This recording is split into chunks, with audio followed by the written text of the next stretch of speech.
The views and opinions expressed on the Lang and LeBlanc podcast are solely those of the hosts, producers, and guests of the program. They in no way, shape, or form reflect those of any affiliates the presenters or guests represent.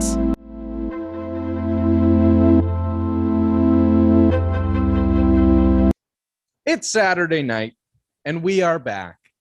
I'm Brady Lang. There's Avery LeBlanc. How are you doing today, Avery? I am excited for May 31st because that's when I can finally leave my home. Leave your home? Please tell me more. I've been in quar for the last 2 weeks and because of a close contact. So now I am getting out of here on Monday at midnight. I'm considering on staying up until midnight so I can finally legally leave my home. I feel like there's a lot of people waiting for midnights this week.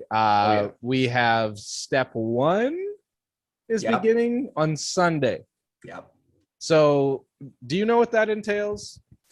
So that means private indoor gatherings and outdoor gatherings, 10 people. Public indoor gatherings are 30 people and public outdoor gatherings are 150. So that means public events could be a possibility rolling over the next couple of weeks here. Yeah, exactly. And it's going to be really interesting. I brought it up. I'm not sure how police are going to deal with this, but I'm just really interested to see how things kind of open up again, right? We're finally on the other end. And hopefully today, I believe, okay, so if you look at our dashboard, I know we're starting off with COVID, but you know what? We're living in a COVID world. It's Saskatchewan Saturday night. Thank you for showing up, by the way. Just in passing. If you look at the dashboard, you know how there's the right? Yeah. Yeah. So right now, if all goes well today, I think it's over 100 recoveries we get on top of the new cases. We are back at like November levels, which is pretty good. That's insane. So basically, if you look at that thing, there's one huge spike, right? Yeah. Then there's another huge spike, but in the middle of that spike, it doesn't go too much down. You know, I mean, very scientific. Stays consistent. Lang and LeBlanc Podcast, science-based. So if you look up and down, right in the middle there, we're going to be lower than that one. People that are watching this on our YouTube premiere, which is a little earlier this week, are kind of like, what is Brady going with today? But why is it earlier, Brady? Why are we doing it an hour sooner? We are doing it an hour sooner because I'm a bandwagon jumper. I've jumped on the bandwagon of the Toronto Maple Leafs, and I want to watch game. What is it? 6 tonight? Yes, 6. Yeah. Fans in the stands in Montreal. How bizarre will that be? Very bizarre. But I'm totally in for it. I'm ready. The Leafs are going to win their first playoff series since 2015, I believe, tonight. 15 or 13, whatever year. I think it was. I can't recall when the last one it was, but it's been a while. I scripted it this week for sports. I should know. I'm sorry. But yeah, in a few years, it's been a while. The Bostons, the Tampas, the Washingtons, and the last year was Columbus. Always the best darn teams. Yes, exactly. But you know what? We should lead off with our playoff draft today. Yes. So a few weeks ago on the Lang and LeBlanc podcast, we held a Nhl Playoff Draft between yourself, Avery LeBlanc, myself, Brady Lang, and Marty Martinson and Matt Barrett, our true friends of the podcast. Those two guys jumped on, and Marty's jumped out to a huge lead, but he's kicking butt. We're going to talk about that because I don't think he's going to stay there for a while. So Marty right now is sitting at 81 points, leading our draft. Matthew Barrett is at 65 in second place. You're just 4 points back of him. You're at 61 right now. And I am dead last at 52 points. But there's a catch. Marty Martinson has 81 points. We have 10 players that are drafted to each team. Marty's down to 4 now. So he's going to have to ride the Tampa Bay Lightning, which, you know, he's got a good horse with Nikita Kucherov, Victor Hedman. He's got Vasilevsky as well. Yeah. So he's just motoring. But at the same time, he's down to 4 players, right? Yeah, No exactly. Pittsburghs, no Edmontons. Matt's on to the second round with all 10 of his players intact. Avery, you're a game away from going into the second round with all 10 players intact. Yeah, I'm just hoping Vegas comes through. That's the one team I'm really praying for. Vegas made it through last night. Oh, did they? Yeah, they did. They did. My bad. Oh, you missed it. We're on to they're on to the second round. You got 2 Leafs that you're waiting on. You got Marner and Leafs. Riley. Okay. The Doy. Yeah, and then there's me. Why did I pick Edmonton Oilers? Like, I am like Yeah, that was a tough series. I know that Jets fans are pretty pumped about it. They kept referencing Brooms all week long after that Game 4 victory in triple overtime. Mm-hmm. No, it's a pretty tough way to go out, but it sounds cliche. There's always next season. There's always been next season since the 80s with the Oilers. So, maybe they'll find a way to get the number 1 overall draft pick and totally mess that one up too. Maybe. But yeah, that's basically where we're at with our Lang LeBlanc playoff draft. You can go on our website at any time and take a look at the scores.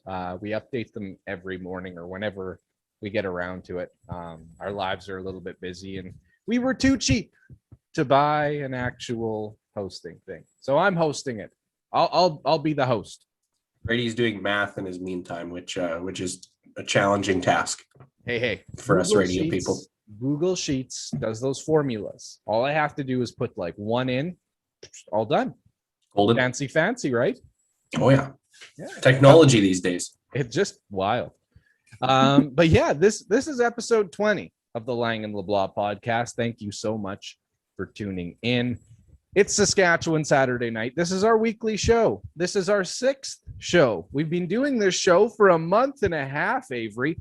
Thank you guys for coming back to listen to us this week on the Lang LeBlanc podcast. We brought on 2 guests, 2 new friends of the podcast. Those, of course, Storm Chaser Jenny Hagen and Environment Canada's, and not my cousin, Terry Lang.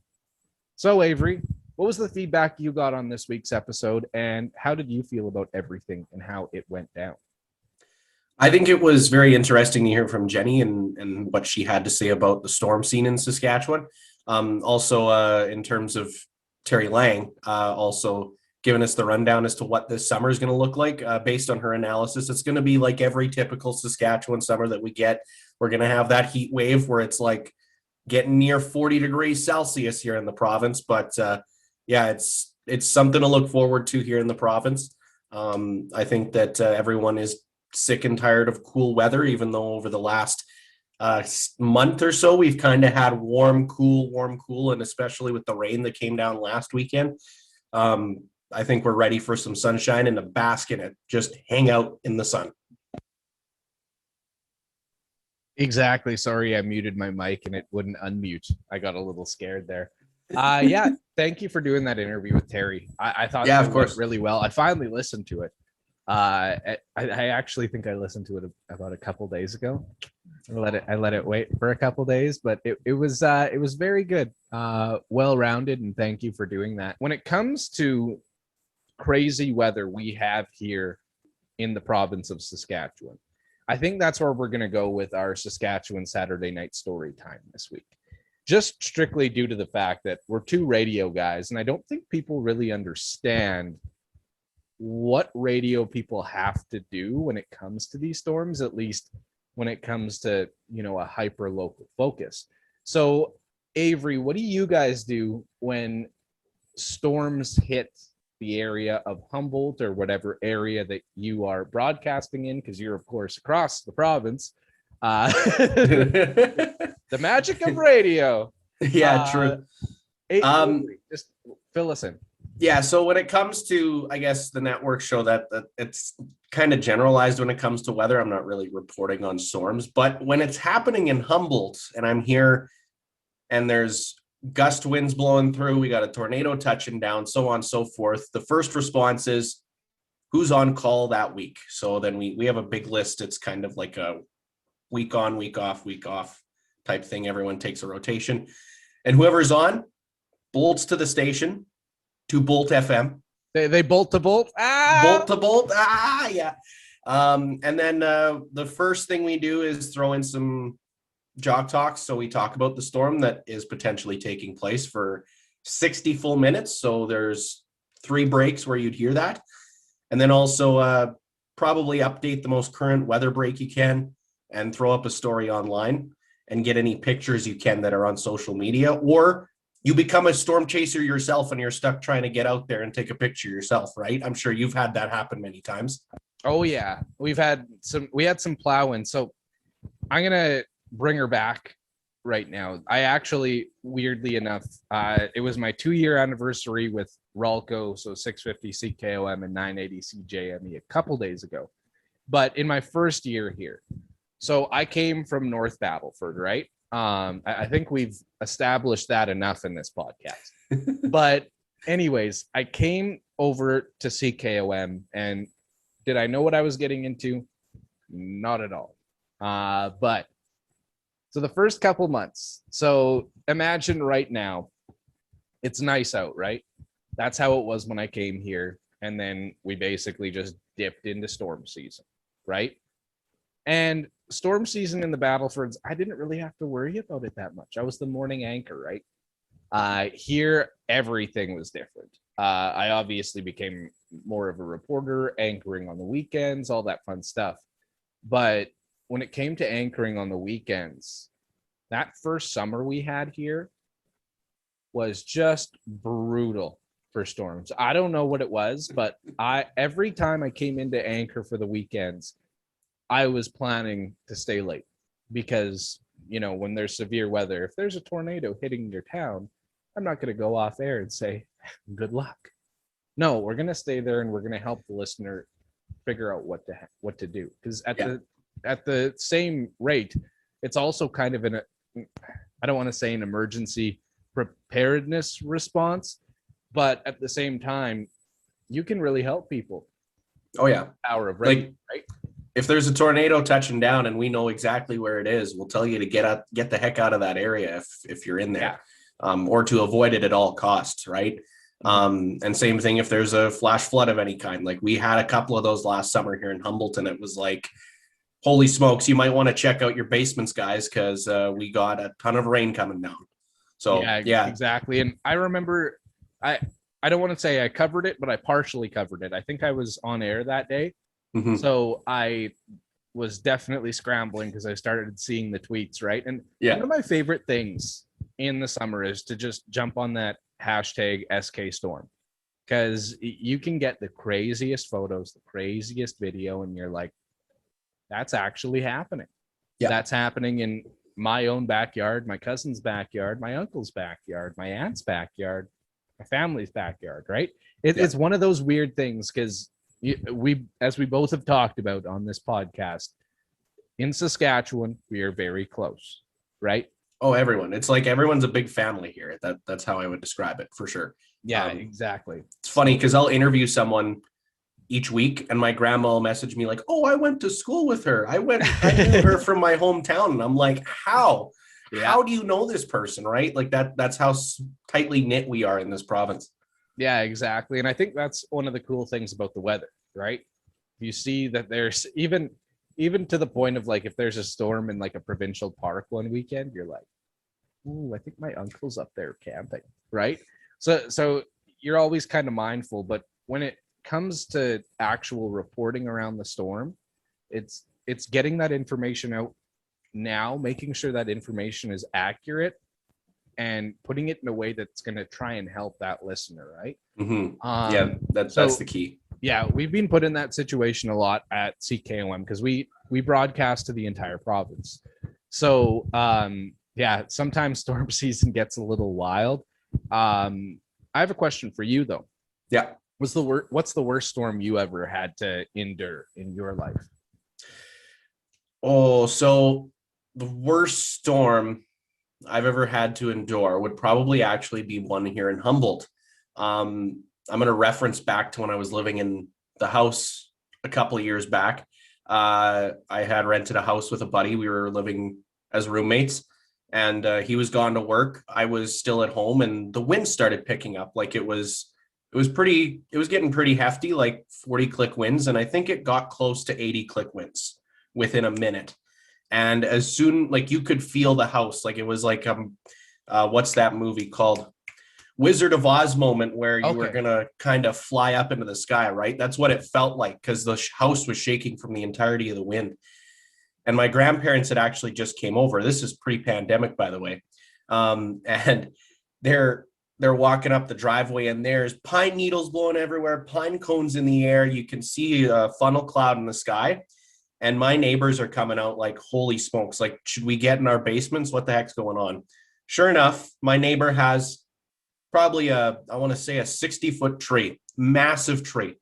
And I sent you this photo and we actually tweeted it out together because it was such a massive tree that had fallen over. It toppled onto his garage and into my yard.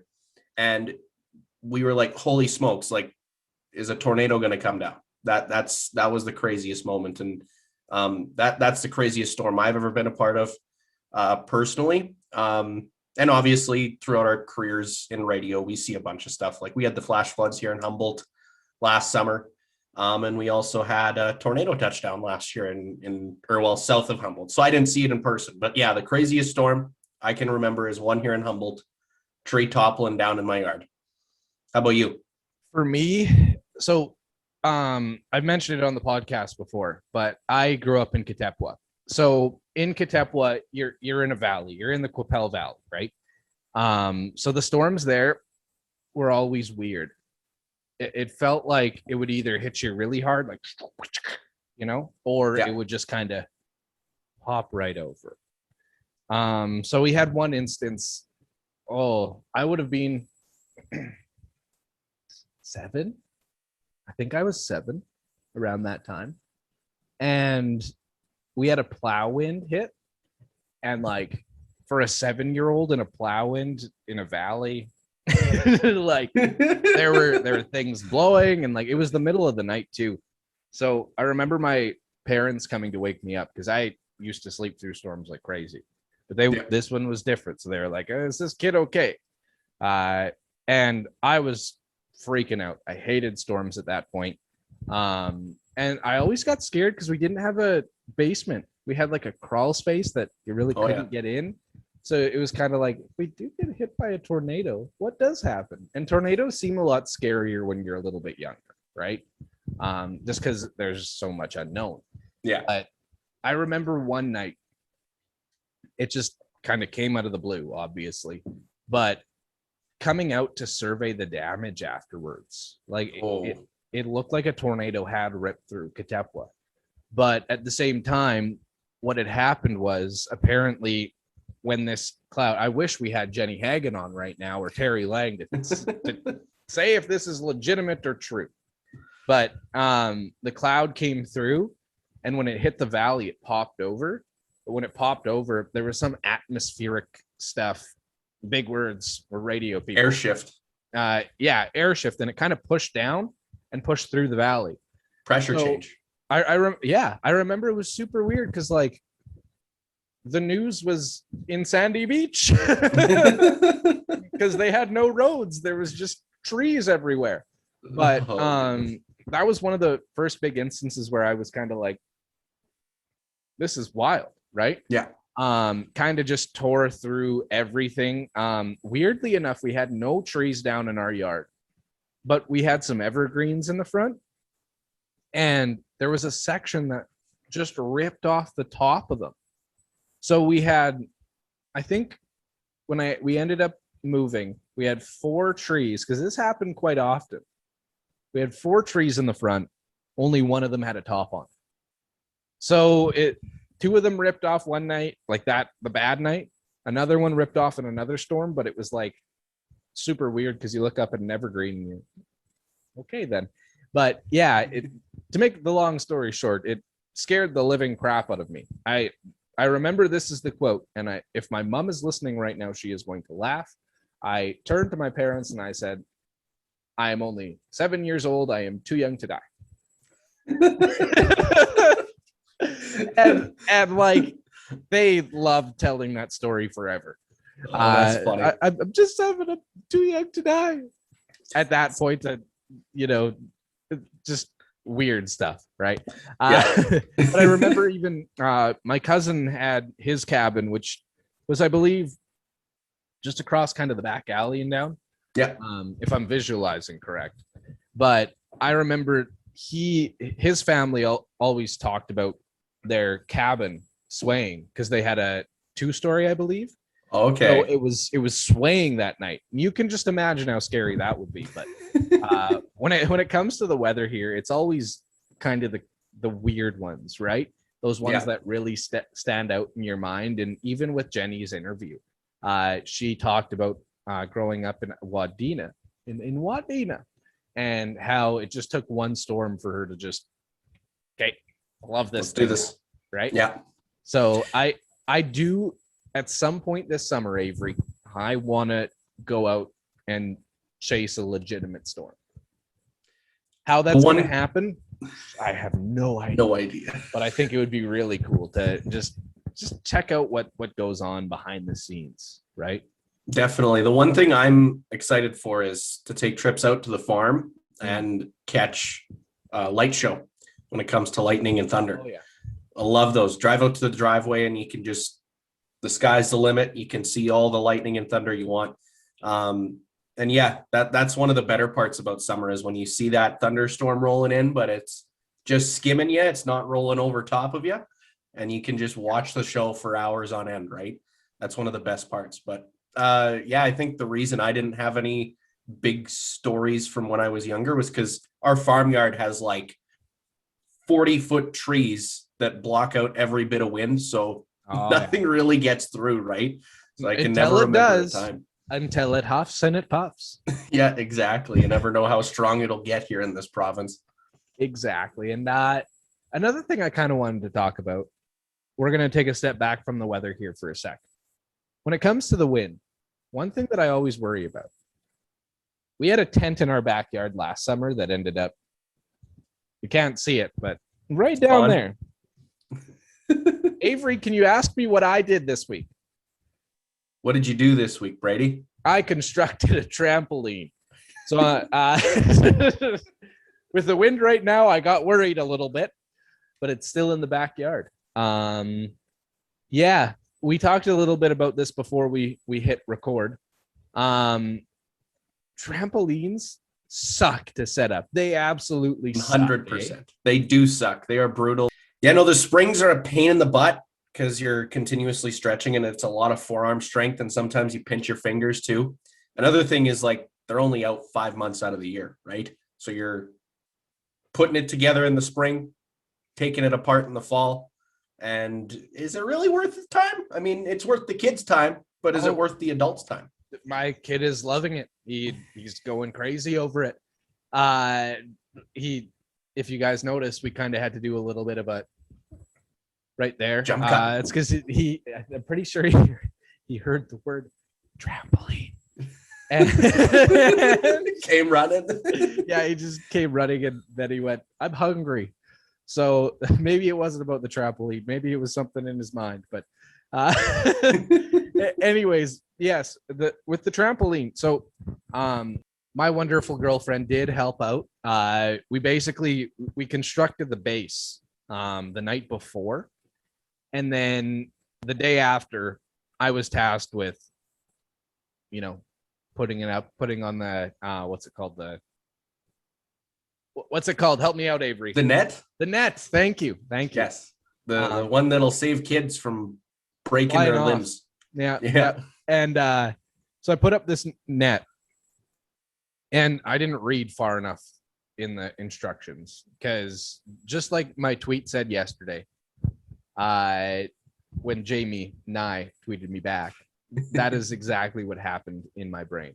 Was it immediately, you have to do it every time. Like you have to take these springs out again. Like I feel bad for my neighbors. The kid was inside, so we didn't hear it, but I was some sort of mad when I found out that I had to take every spring off again after we had just put it in last night to put on this net.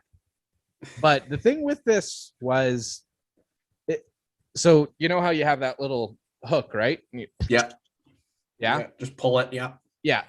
It wasn't working every time when I'd pull it this way. So I'd have to like kind of get on the trampoline and push it out. Oh yeah. Yeah, because there wasn't enough clearance while I was pushing it. Thanks, Canadian Tire.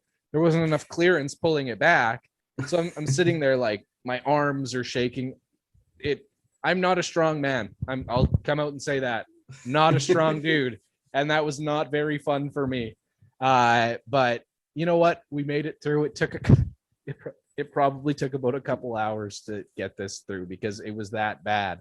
And then the worst part was when you put them back on and you get a couple down and you look back and 3 of them have shifted over and they're all sideways now. So you have to take them all back off and put them on the right one. Yep. Do it all again. Yep. That was my day yesterday, Avery. Yeah. Do you have any crappy stories of setting up trampolines to make me feel better about myself? Well, we always, I hated, absolutely loathed doing it because it definitely is a 2-man job at least to put these things together. I can't say that I have any tragic stories because I got a family of 6, including me. So when everyone helped out, it wasn't that big of a deal. It only took us a max of 30 minutes. But yeah, I always 30 minutes. But yeah, like I always remember we never had a net on our trampoline. So we've had a few broken arms, a few concussions falling off that bad boy, but everyone gets up just fine. A-okay afterwards. Probably a bit of CTE afterwards, who knows, but well, I was bouncing on the trampoline last night and I was like, Easton was in there with me and I was like, oh, I better not jump too hard. I don't want to hurt my kid. Yeah, even with the nets, they can be dangerous, which is like, I know that is a safety thing, but you see those videos of kids jumping too high and they clear the net and land on top of it and then do a somersault off, which is even worse. See, that's the kind of stuff that worries me, right? And double bouncing. Oh, always hated the big cousin that would come on during a family reunion and just launch you across the trampoline and you'd be gone. See you later, pal. Yeah, I didn't have a trampoline growing up. So this is all new to you then too, eh? Well, Sage said to me last night, she said, is this for you or is this for Easton? And I kind of went, it's for Easton, but I'm enjoying it, okay? It's fun. Sue me.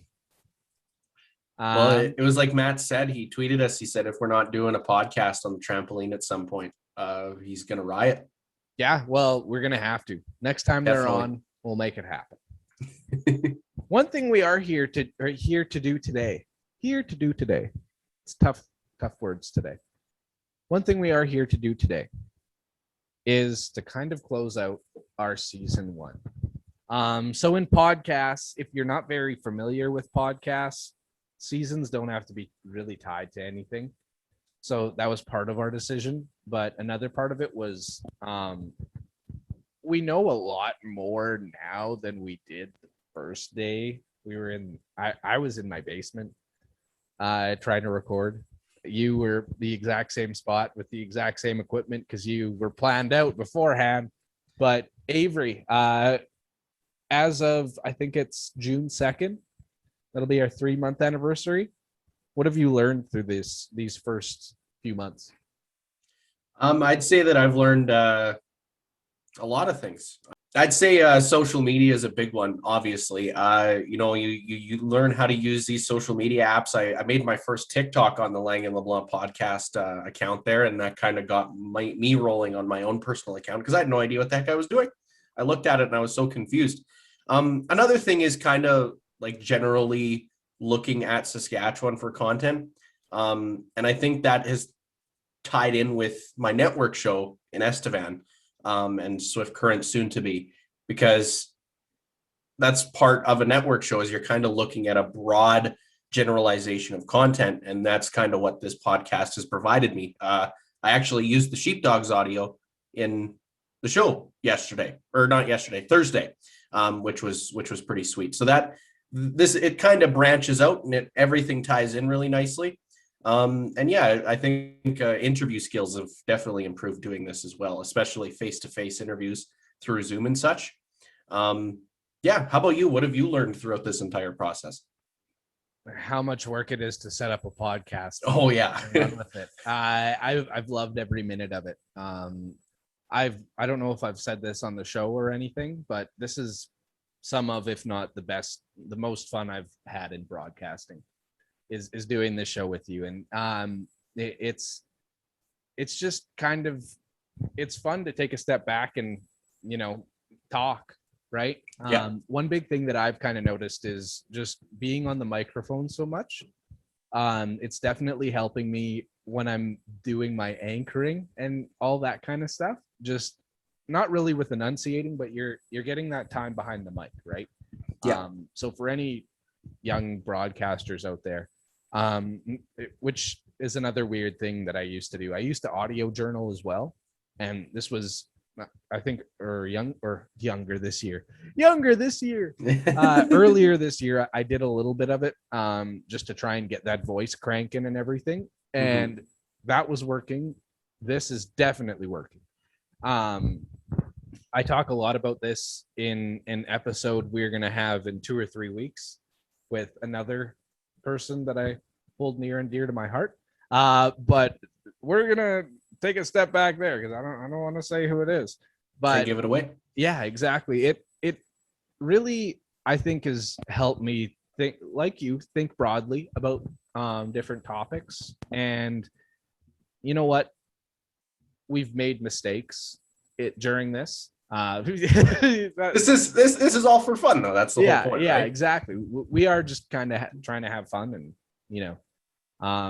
even with the guests that we bring on. Some of them are voices that you hear in the form of Jason's, for example. Some of those you hear the short clips in radio newscasts, you see him on TV. With all due respect, see the social Jason, media I know he's a friend of the pod that listens. He doesn't always seem like the happiest human ever, but I kind of know Jason behind the scenes, right? And it was nice to bring that out of him as well. And humanize people. That's a huge thing that we're not really trying to get to here, but we want to show the listener not just who we are behind the scenes, but everyone that we bring on this show. With people, we've had interviews that have lasted 15, 20 minutes. We've had interviews that have lasted up to almost 2 hours. Thank you, Rob Vanstone, again. But it's just wild because you get to see kind of what Rob actually said. You get to see the personality, and that's been extremely fun. And also doing stuff with someone like Eric Anderson, who has his own podcast, or even Matt Barrett, who has his own podcast. Like, we're growing in the community, and we're just trying to have some fun with this. So when it comes to season 2, what you're going to get is a lot of the same, a little bit different when it comes to intros, extras, some better stuff than just a bed and us talking over it. More along the lines of an actual show, right?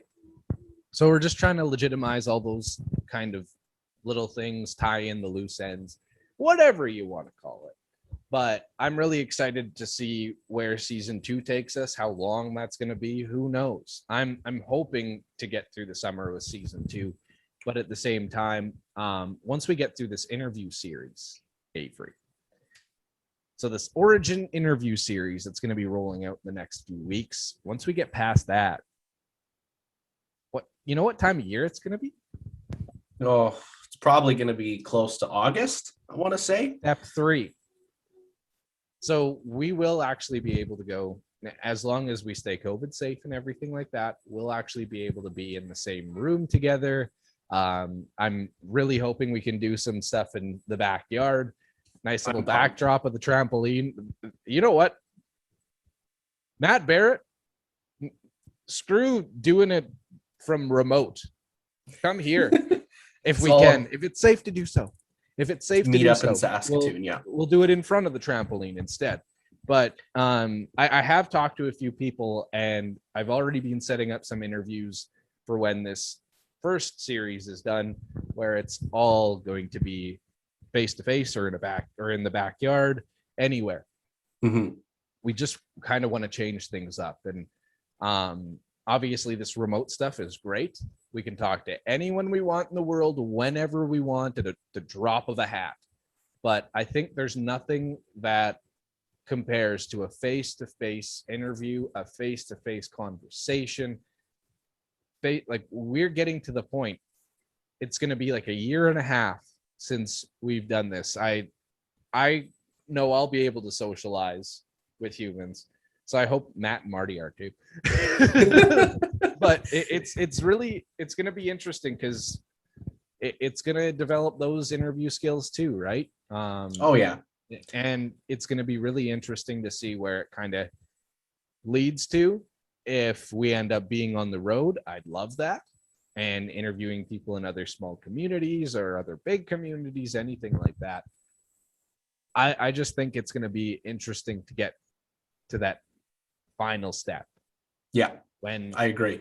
We have COVID in that rear view mirror. Yeah, we do. I think with the roadmap on the way here, it definitely is in the rear view mirror. And another thing I wanted to bring up was that we kind of thought of a few different locations we could do a podcast besides together at our own homes. We're thinking other places within the province that other people might relate to. So yeah, if anyone has any suggestions as to where you want us to do a podcast, if you have a location that you want us to visit, we'll do our darnest to get over there. As if we have the time to, for sure. Parking lot of Twisted Sister, so it's centralized throughout the entire province and everyone can show up. The Safeway parking lot in Prince Albert. Let's head over there. Well, that's not very centralized, Avery. It's not. But, come on, we got to think of everyone in this province. But yeah, no, I think another thing that I've learned throughout this first season is definitely listening more throughout interviews. That's another big one, because I don't know about you, but when it comes to phone interviews, you ask the question and you're trying to stay in tune with the interview. And my mind tends to wander. Like, I'm a thinker constantly. I'll be like, do I got to get groceries after this? Do I gotta check my car oil? What do I got to do when I get home? Like that's the first thing that comes to mind. And then you've got to be like me and just try doing it blind once. Just do it blind? Just once. And all of a sudden you have to listen. Yeah. And that's actually, weirdly enough, another topic that we talked about with said guest that I'm not allowed to say yet. We talked a lot about that too. It was, yeah. I think not having a question and not having a real roadmap. Oh, I said roadmap again.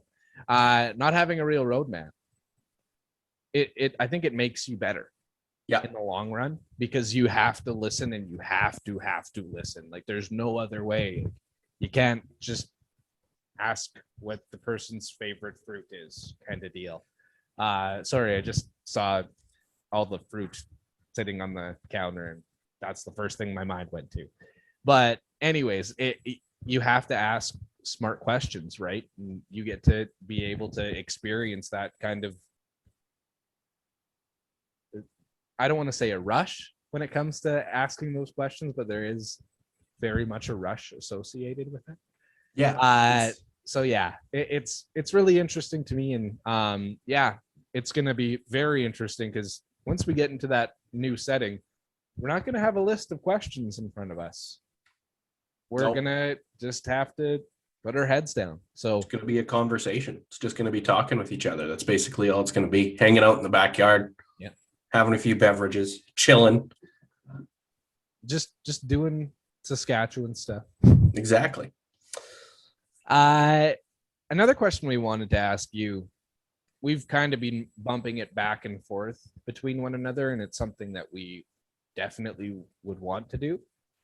We're thinking about starting some merch and getting some merch rolling around here.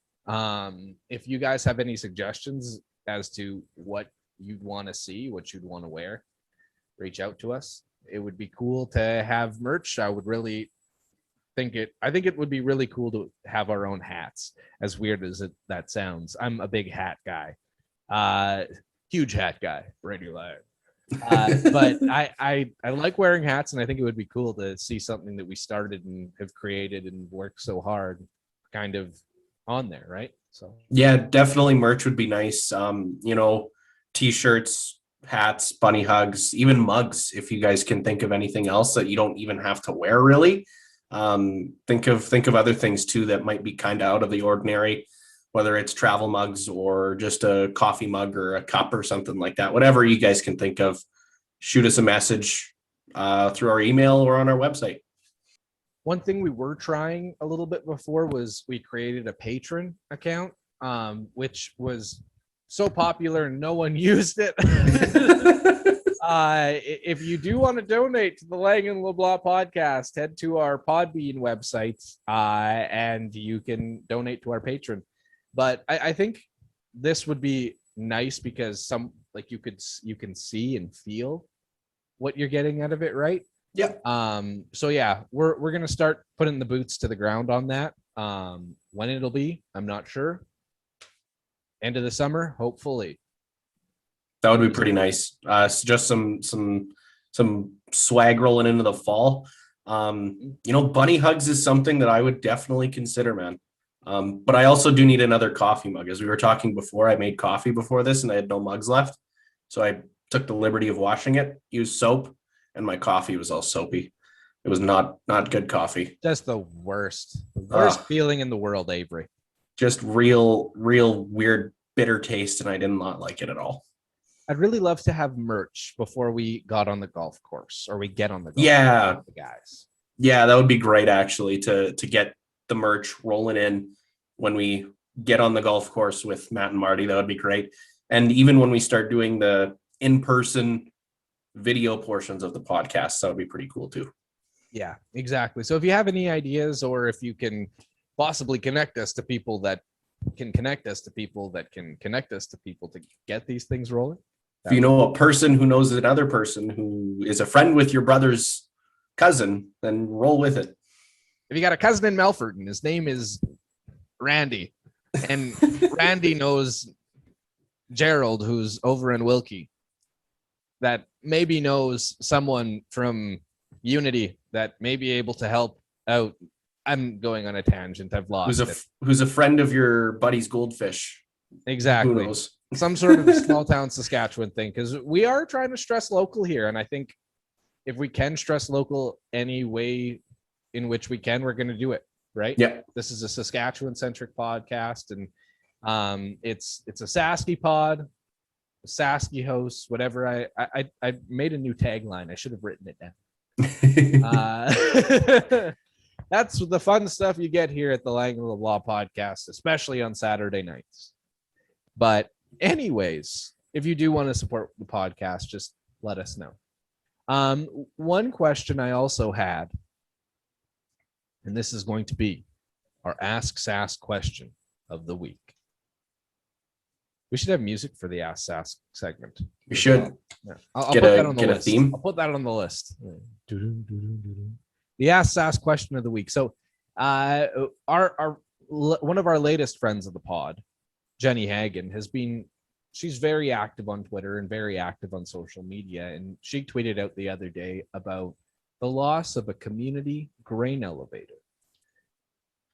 So why do you know why these grain elevators are being taken down, Avery? Well, my assumption, I don't know anything. I'm not pretending that I know anything, but my assumption is that these grain elevators are getting beyond their time. They're getting old. And especially when you have these buildings in a small town, you got people walking around, right? And you can't have these big buildings falling on top of houses or people or whatever it is. So I think what they're doing is that they're tearing it down in a safe manner before it falls on top of people.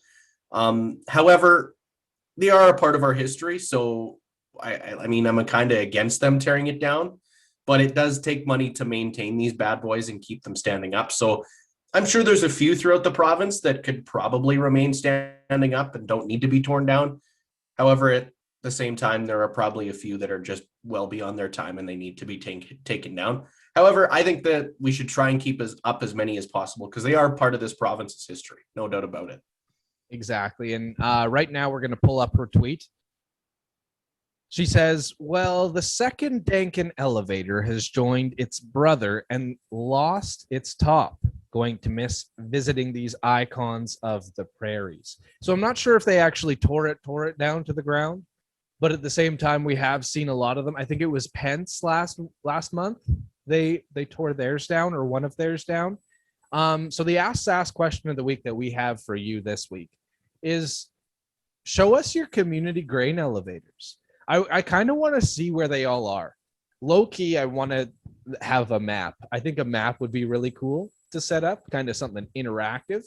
We'll see if we can get that rolling. But yeah, just shoot us your pictures of your grain elevators.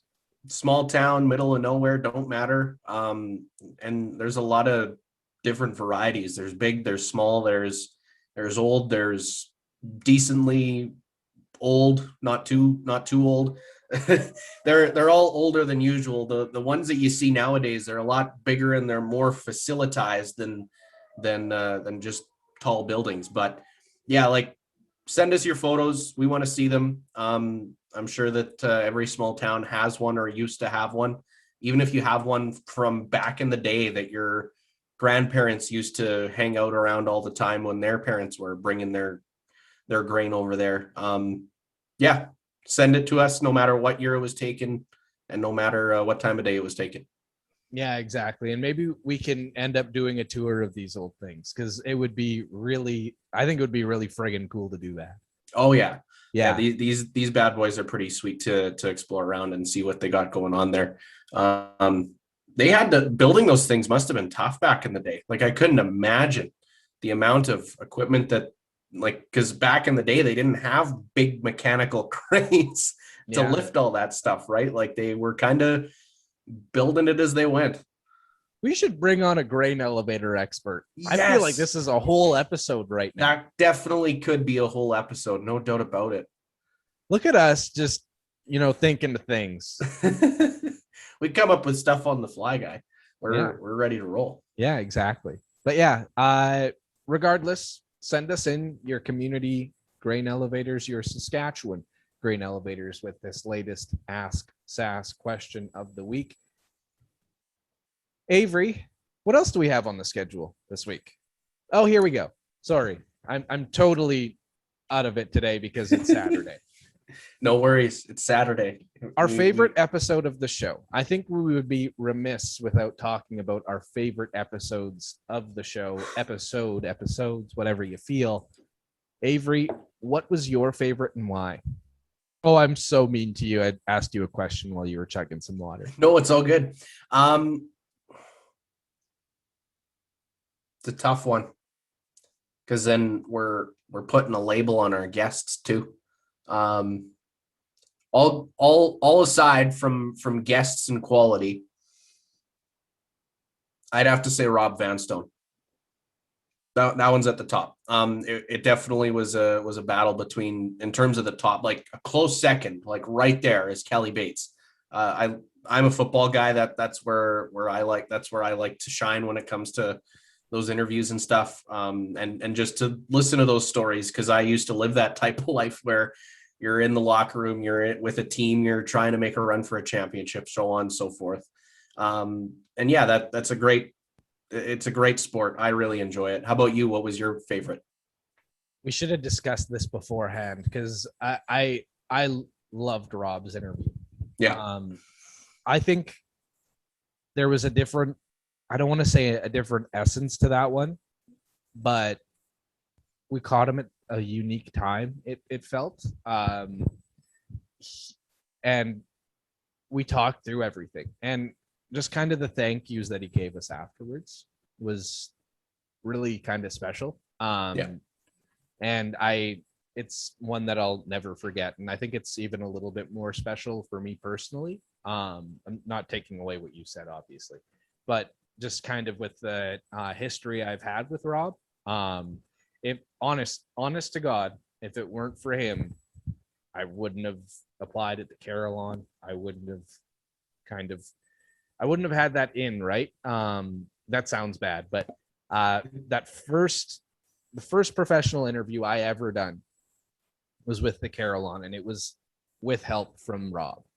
I'm not sure if I told this on the podcast yet, but I've told you for sure.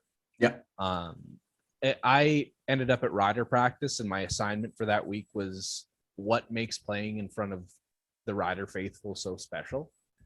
And I went to rider practice, and 17 years old, like very green, very worried. Last week I was in the stands cheering for these players. I think the week after I probably did too. But at the same time, I went in there and I wanted to interview 3 people, I remember. And basically what had happened was they were all scrumming, right? So everyone went through all their interviews. The 3 people I wanted to talk to, I didn't have that opportunity to ask them. So I'm like, oh no, I have no tape. I have nothing. So I finally went, okay, just don't be afraid. Just go talk to them like they're normal. And I'm like, okay, the only person out here right now that I need to talk to is Roy Simon. I remember this.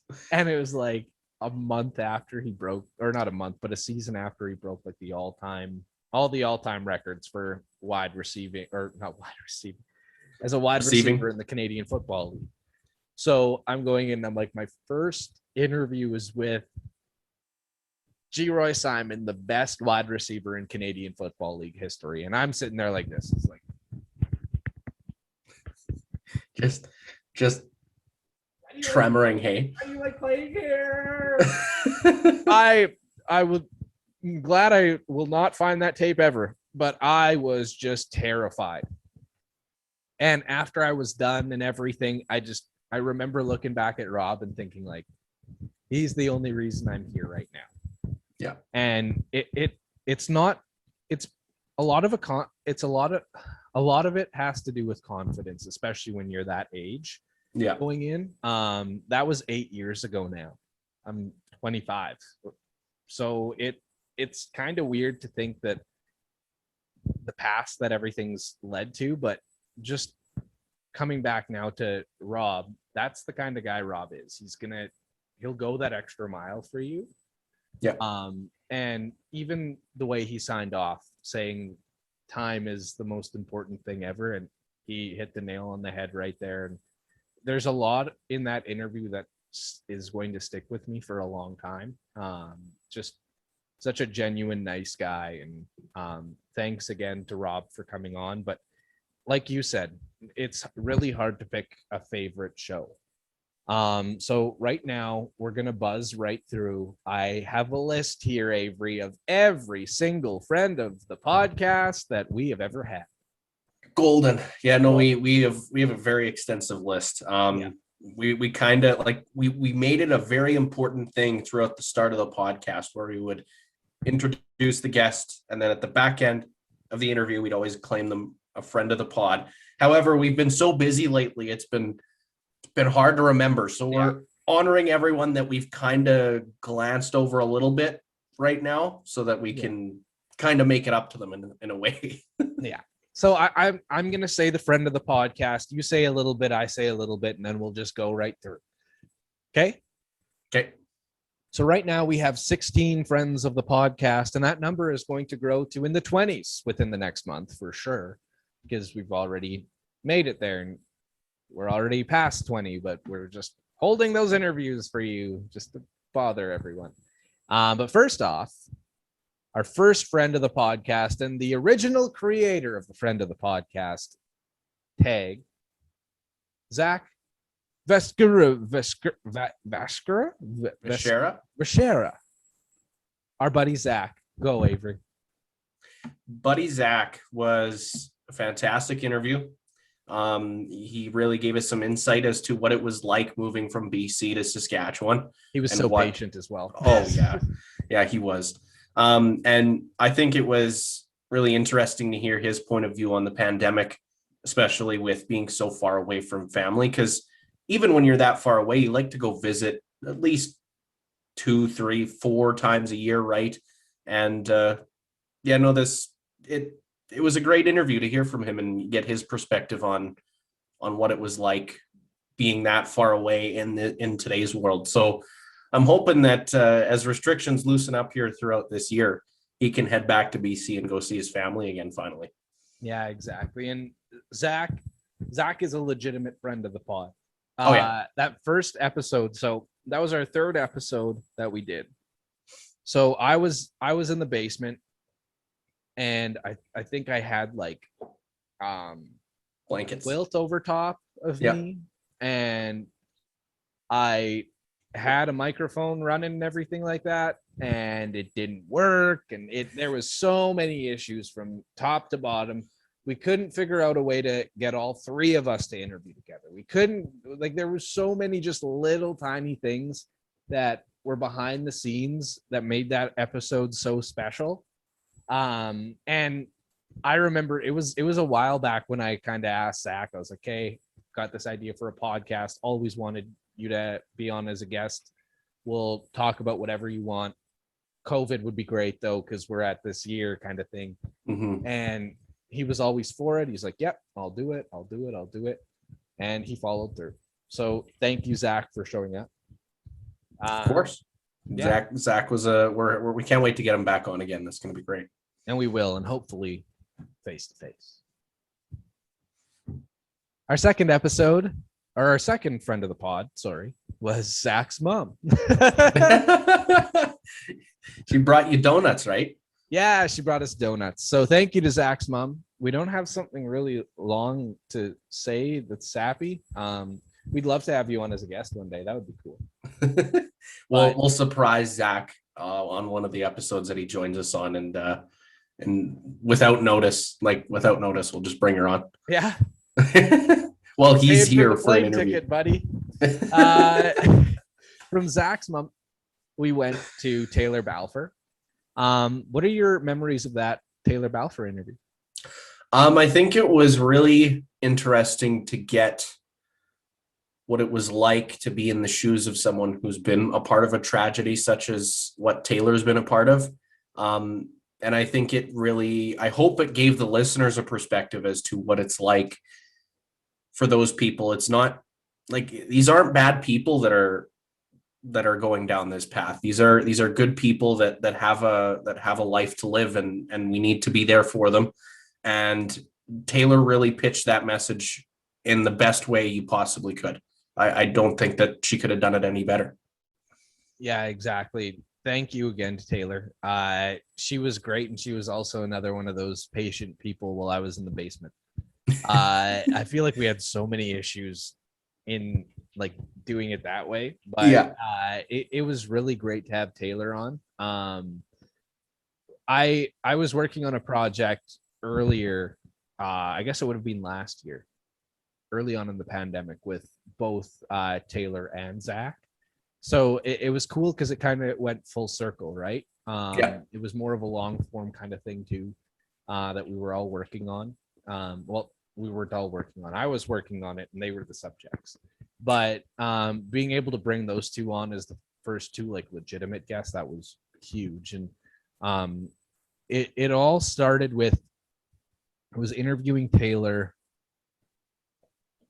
probably 3 or 4 weeks before we started the podcast. You and I had already talked about it, and we were like, starting to line up guests. And we did an interview for a story I did on the overdose crisis, and we talked for about 20-30 minutes on the phone about her sister and everything, and all I could think of was this would be an incredible podcast. It would be so great to have her on to talk about this and only this and hear it from her. That really spun the wheels of the podcast getting off the ground, because we already had these two people ready to go. So without you guys, also podcast probably wouldn't have happened. So thank you. And like we fully expected, Taylor was awesome. Yeah, she was. That's another thing about that's what's great about podcasting is that it allows the guests to portray what they want to portray in any amount of time that they want, right?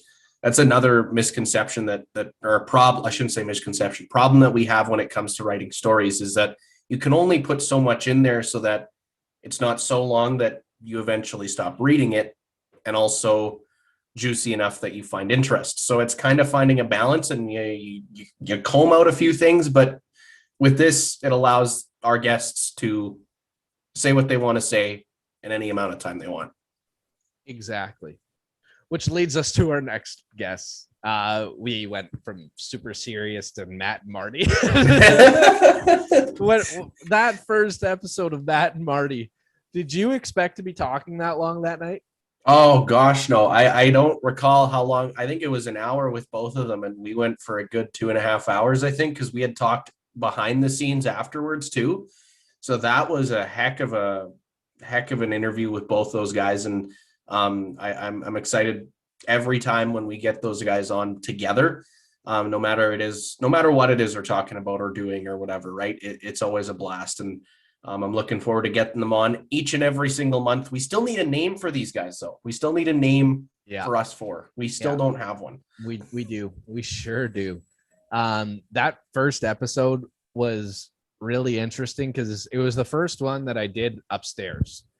Yeah, I remember that as much. And was it on the couch? Yeah, I was sitting on my couch in front of the bay window, and the first one was Marty. I think, was it Marty's or was it Matt's that I lost the audio for? And then I had to record again out of my Beats headphones. And that might have been I think it was Matt afterwards. Yeah. It might have been Matt. Yeah. Yeah. I'm so that sucked. But that's the technical issues we had early on. That was a pain in the butt. But now we're rolling full steam ahead.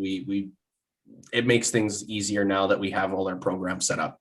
Yeah, exactly. And the nice part about Matt and Marty, at least for me, those memories of the Canal at the Cup finals and that run to the finals, like it was crazy, and it was super fun to be a part of. And it sucked not getting to that game, or not game 7, but the win, like the game that they won in. I think it was game 5 or game 6. Mm-hmm. I was on my bathroom floor, just dying with the flu. Like, it was the weirdest thing ever. And I remember going home from work that day at like noon, right? And I got home and I'm like, oh, I'm not feeling the best. I'm going to have my nap. And we'll see how I feel afterwards. Like, I'm not going to tell anyone, like, I'm going to be there for sure. And I woke up about an hour into my nap and straight to the bathroom. And it didn't stop. Never ending. And I'm sitting there like, this is absolutely brutal, because I was definitely following along on Twitter, and I was listening to Marty on the broadcast, and then slowly, like, I started getting texts in, and people were like, where are you? Are you at the rink right now, Brady? I think you're missing something. You're not tweeting. And I'm like, I'm dying. Yeah. Yeah, I hate those sicknesses where it's like you can't even eat anything or drink anything. It just comes right back out, and you can't digest it at all. Just brutal. That's how I was, and the North Stars were winning the championship. So that sucked. But yeah, it was nice to be reminded of that. But no, just those two guys. We got to thank them, because they're part of the show now. They're recurring guests. They're a hoot. Yeah. Also starring. The next episode we had was Kirk Myers, buddy of yours. What did you think? Oh, yeah. That was really cool to hear from him, what it's like growing up in small town Saskatchewan while also getting to that big stage. He's that typical underdog story you like to hear from this province, right? Growing up in a small town of, like, I don't even know the population of St. Gregor. Like, what is it? 200? Not even 40. 40. Yeah. 40 people that live there, Kirk Sorry was one for of the the people of St. Gregor. I have no idea. I was just kidding. I have no clue either. But anyway, yeah, no, like you don't see that, like when you see big athletes that come from the big cities and they're bred from young ages, and Kirk stayed on his path, and he paved his own path at the same time, and he's been crushing it when it comes to playing for Team Saskatchewan and every demographic possibly, whether it's mixed doubles or the Briar, right? Like he's on his way, and I can't wait to watch this guy play throughout the many years that he's still got in his career. It took one text. Yep. That man is so nice. Oh, he is. It was literally like we were trying to figure out what our first kind of, I don't want to say real guest, but guests that we didn't have planned before. It was kind of that bridge with where like, okay, we're becoming a podcast. We have to figure out Who we're talking to, like some legitimate guests right here. With all due respect to Matt, Marty, Taylor, and Zach. Kirk was at the top of our list when it came to getting people on as soon as possible. Well, that humble connection, right? Yeah. But yeah, it was really cool to get Kirk on. And it took one text, and he was like, "Yep, I'm in. What time? Where?" We go, "Yes." Sure. Like it was perfect. And he talked so openly, right? And he was just such a nice dude. So yeah, it's that was a really weird week because it was like kind of the first week where we were like, we have to figure out where we're going now. Oh yeah. So let's start with a curler. But no, Kirk was great. So yeah, hats off to Kirk again for jumping on, and hopefully we get to talk to him soon again. Maybe with Matt or Braden. Anything. Sorry, I'm rambling again. But yeah, we're gonna move right on from Kirk. Jamie Lees from Lumsden, Avery. You know, it was great to hear their story as to how they got to where they were and they became one of the 4 finalists. It was unfortunate that they didn't win Hockeyville. I think that we're getting close to Saskatchewan winning a Hockeyville. I think we're right there. People were promoting it left and right that day when voting was open. And, you know, they still did get some money for their efforts, which is good. But obviously you'd rather have that $100,000 to go towards a new facility or whatever it is. Right. But yeah, no, Jamie Lees was great. She gave us a fantastic rundown of how everything functioned and how they operated through Hockeyville and everything like that. It was great to hear their story and what they needed to get done and how they wanted to support their local athletics. Yeah, exactly. And I think it gave us kind of a weird template when we're moving forward, right? I do want to start getting more into the communities and talking about those specific communities. So I think it was really cool to get an outlook of Jamie, right? And how badly they wanted it. You could definitely tell that in the way she spoke, and it was really cool to chat with her. But up next, Jason, Avery, that was that next episode. Well, what did you think of Jason? That was a big interview, and it was worth every second of it. I enjoyed it so much that I didn't know what to say afterwards because we were lost for everything that he had to say. And to get a view inside a safe consumption site is something that most people don't get. So hopefully we provided that view for the listeners, and Jason did that very well in terms as to telling his story from coming from L'Orange to coming back down or coming down to Saskatoon and building that consumption site, and also to see the community support that they have. They have a ton of support out of Saskatoon, and we're well on our way to supporting. Like I think the government is really pressured. They need to fund these organizations because now there's one in Regina too, if I'm not mistaken.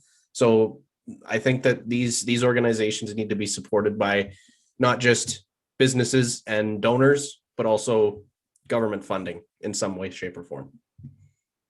That one, it was an interesting one. I was interviewing him for another story, and he mentioned like, you guys are doing a great job on the podcast. And that was probably one of the first people to say that we were doing a great job on the podcast. So I was like, are you a listener? And he was, yeah, I am. And I was like, you want to be a friend of the podcast? Yeah, I do. Yeah. So that's kind of how it came to be. And then he was really just great with his time. And we had a couple of timeouts for his dog and his cat.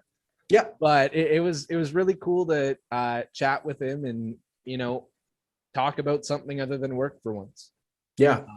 So again, hats off to Jason for jumping on. Up next is Paige Crossing. Oh, she was great. To get her view on how basketball and athletics as a whole needs more gender equity, I should say, or equality, not equity. Equity is a different. I don't think equity and equality mean the same thing. Whatever it is. Yeah. Whatever it is, yes, gender equality is important in sports, and she gave us her point of view on it and her experiences with the lopsided scale and how it's worked throughout her time, and also her time with the Indigenous Basketball League that she started up. I can't wait to see how that shapes out once the pandemic is completely over and they got games rolling on, because I'm sure those kids can't wait to get on the court. I believe they're in Meadow Lake, or they're scheduling to go up to Meadow Lake. I think I saw that on social media. Do not quote me. But yes, that part of the interview was so interesting to me, because when I came into this, I had no idea about the basketball league. So when we're all talking back and forth, I'm like, I need to ask, but I don't think Avery's ready to get there, because you're doing such a good job on the interview, and I'm sitting back and I'm like, can you just tell us more about this? And she just went off and I'm like, this is perfect. This is great. So yeah, thanks for bringing that question up, because I don't know what happened. I had them all lined up and I just skimmed over it for some reason. But yeah, no, that was an interesting league to hear about. And then also like to hear how much she juggles on a day-to-day basis, because she's coaches for two different organizations, the Rattlers and the college out in Lloyd, if I'm not mistaken. Also, she has the league to run, and she's part of the 3-on-3 women's basketball team. So she's got a lot to dribble around, literally. You're coming in with the dad jokes today, Avery. I like it. Kelly Bates is up next. Oh, man. Kelly had so many great stories, and he just shows what the character of a football player should be. All positivity, all hard work, give her your all every down you can. He coached me many times throughout my high school career. I attended his camp one time, and it was a blast, and I can't wait till his camp comes back to Munster so that I can cover it and talk to him in person again, which comes up next year around May. So yeah, he was a great interview, and we're looking forward to getting him on again sometime. I think your favorite part would have had to have been the mosaic stories, hey? Oh yeah, the beer showers, like that was great. Oh, I wanted to hear that too. Like once he started talking, that was when the hamster started turning in my head, and I'm like, he would have been a part of those teams. I'm like, okay. And he like teased it. He's like, oh yeah, like the beer throwing. And then I went, I was gonna ask that. I felt like the biggest butt in the world when I just started talking over him, but I was like, yes, he's finally gonna do it. Talk about it, mention it, bring it up. Yeah, that was super sweet. And we may have set something up with him right afterwards. Hopefully maybe that happens in the future. Yeah. So Kelly will be back on the podcast at some point. Oh, definitely. Yeah, he had so many stories to tell, and I think he's got more in the tank to tell. The Wally stories were also interesting. Oh yeah, that was one thing I wanted to, because it's Wally, right? Yeah. Why not, Avery? He's an iconic coach in the Canadian Football League, right? Exactly. Our next friend of the pod was Rob. We talked a lot about him already, Rob Vanstone. Was there anything that kind of you wanted to add on that? Just how much dedication one guy can have to a particular career. You know, I don't know what the average is, but a lot of people change careers throughout their life. And Rob's stuck with journalism, and he's been very consistent throughout it, no matter the hard times that he faced, like he brought up during the podcast. He stuck with it and has become one of the well-known writers within this province and around Western Canada. So it was great having Rob on, and I can't wait to talk with him even more. I think that we'll have the same length of a podcast as we did last time if we bring him on again. So yeah, exactly. I don't have much else to say, but thanks again, Rob. Mm-hmm. You were awesome, and keep it up. He's got 35 years under the belt, and I'm hoping for a lot more. Sure. Up next was the Sheepdogs. Avery, tell us a little bit more about the Sheepdogs interview that someone wouldn't know. What people wouldn't know about the Sheepdogs interview would be, I guess they're more tightly knit in the Saskatchewan than most people would think. They are part of this province in every way, shape, and form you could possibly be. And I think that it was disappointing to not have them at the Junos. I think you were more disappointed than anyone else would have been. Besides them, obviously, they were probably the most disappointed out of that whole scenario. But yeah, like these guys are part of Saskatchewan, and I think they'll be a part of Saskatchewan history for as long as the world is standing. Exactly. They came out with their new album, or new EP, No Simple Thing, that came out yesterday. I listened to it while I was setting up the trampoline. It sounds great, and it sounds like the Sheepdogs, right? Yep. So that's what they promised, and yeah, they delivered. With that one, I think it was more of along the lines of it sucked having to wait those 3 weeks and not being able to tell anyone. That was just brutal. But I'm glad we finally got it going and all that. We had some issues with the audio, unfortunately, but it still sounds great. Oh, yeah. So you can still make out what everyone's saying and what everyone's trying to get across. So that's the important thing. Exactly. Up next is Eric from Yxe Underground, our buddy. What do you think, Avery?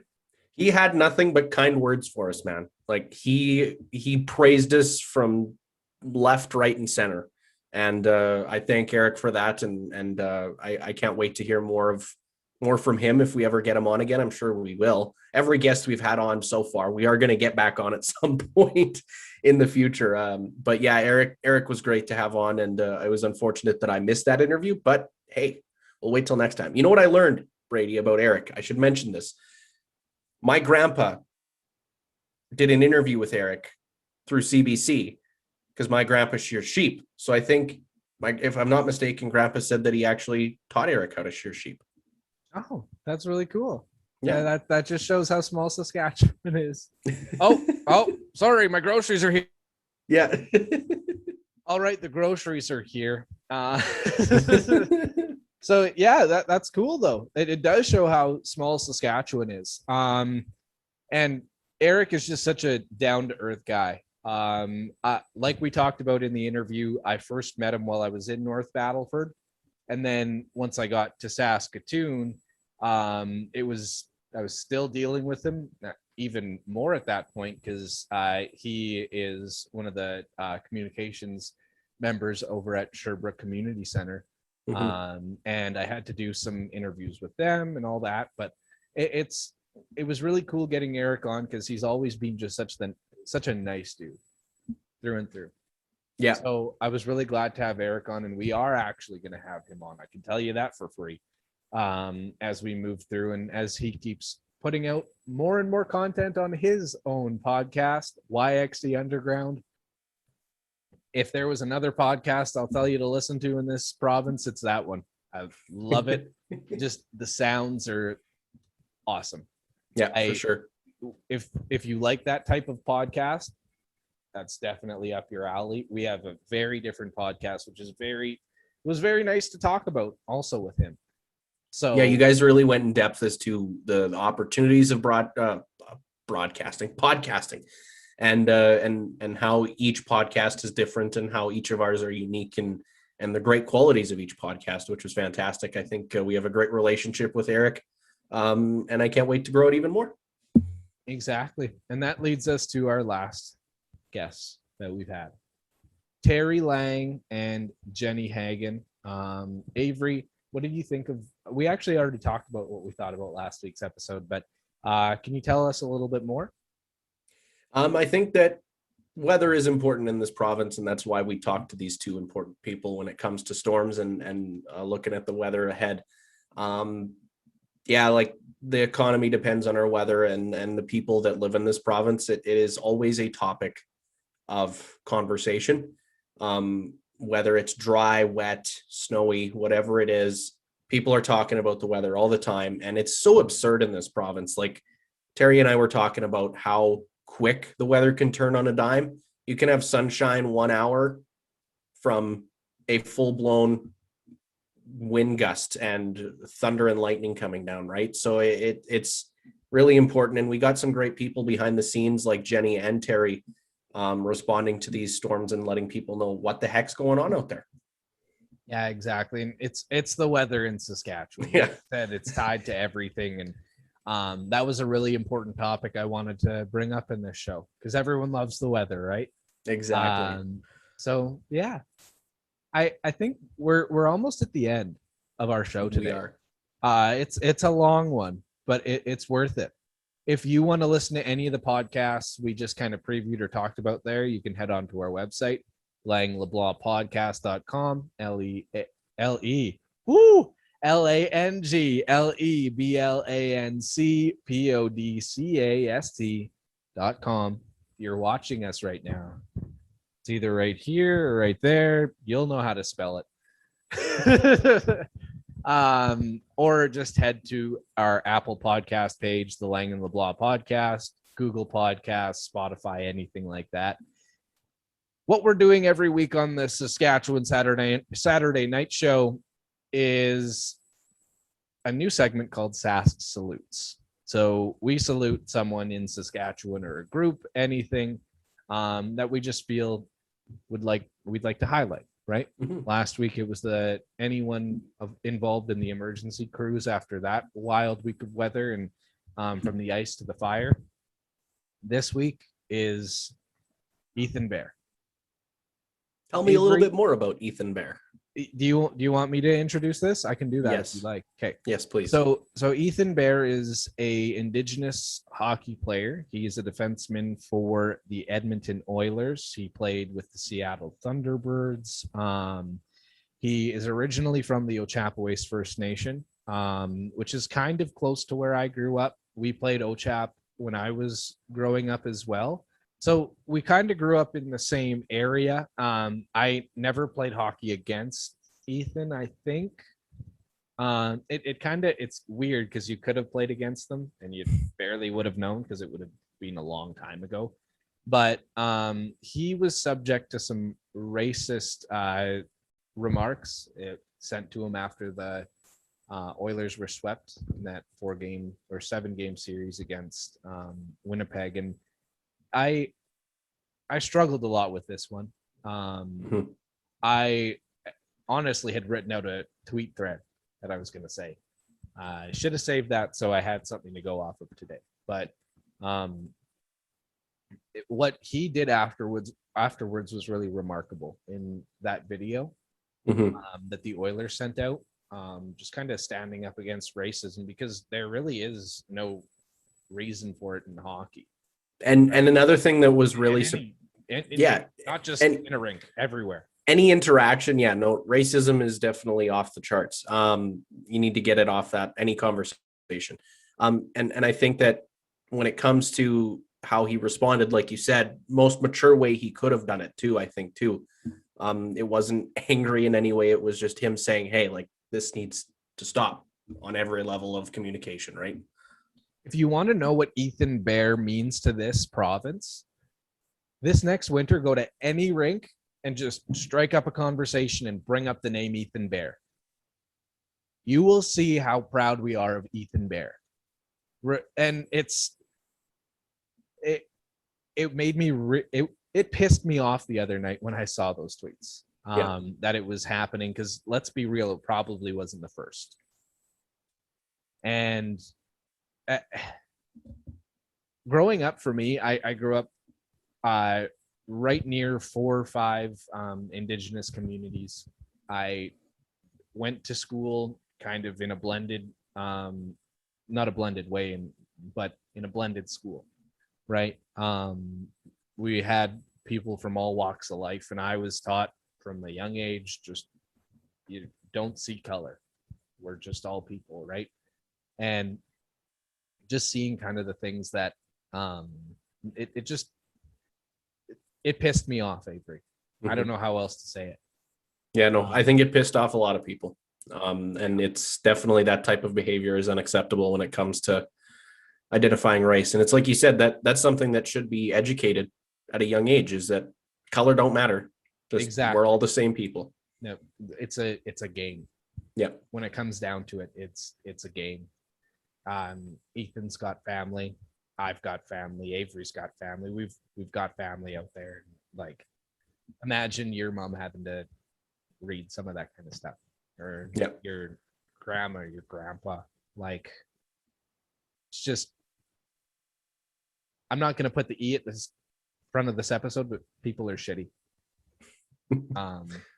Yeah, it sucked because like you see when you're from Saskatchewan how much a hockey player like Ethan Bear means to not just the community as a whole. Well, not just each individual community, but as a whole. The entire province. Yeah. The last few months I've done a lot of work with the family of Red Saskatchewan, and one thing that they always said, Fred stressed, was walking together as one. And a guy like Ethan Bear is going to keep that conversation and keep that ideology going.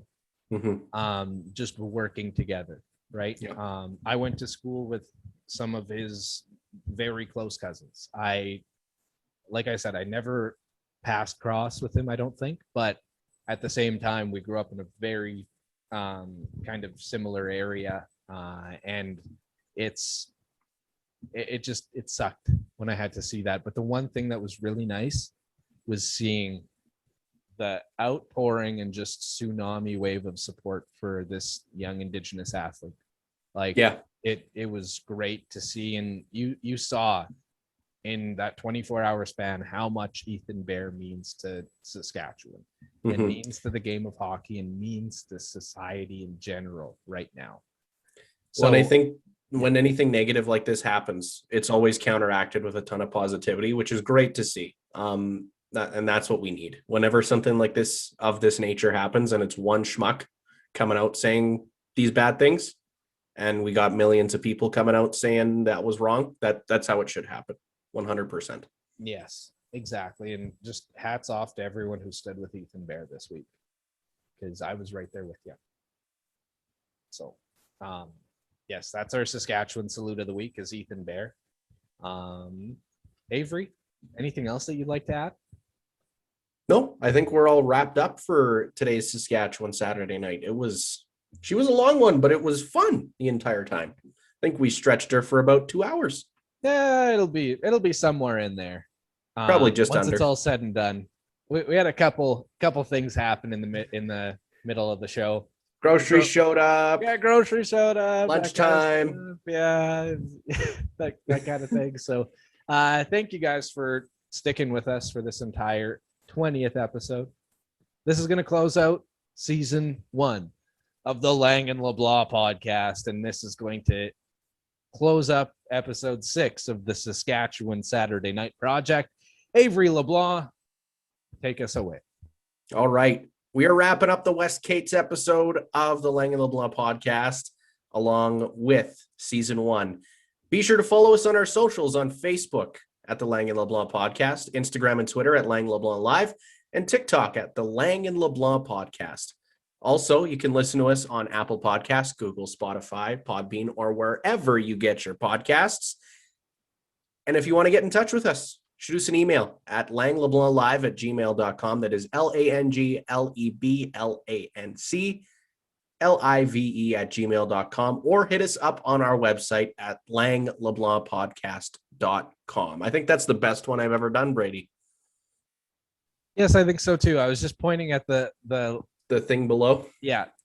Just read below us if you're watching it on the video format. Yeah, exactly. But if you're listening to us on audio, that's great too. as long as you show up for Saskatchewan Saturday night. Avery, what do you have planned for tonight? Tonight, I am probably going to sit on my deck, get some sunshine. I haven't really gotten any all week because I've been stuck in isolation. But yesterday was my last day working from home. I'm going to enjoy some sunshine considering it is windy out however. So I might wait till it dies down. But if I can get outside for at least a bit, like 30, 45 minutes, I'll be happy. I do have to do some cleaning up here. When you work from home, you tend to, like, your home becomes your office and there's a lot more garbage laying around. So I'll just say this. I'm glad the webcam is pointed at me and not at my desk. Yeah, same here. I got cups galore, mugs galore, papers galore lying around. It is a disaster. It is what it is. I'm hoping to fire up the bonfire, but the wind is a factor today, so we'll see. Can't have a fire when there's wind like this, man. It might get out of control. Exactly. All right. So this wraps up season 1 of the Lang and LeBlanc podcast. Next week, we are going to be back. We're going to be back with a Saskatoon band. Weapons is coming on the show this upcoming week. We had a really fun chat with them. It was a weird one, but it was fun. I'll just say that. You guys will want to look forward to this one.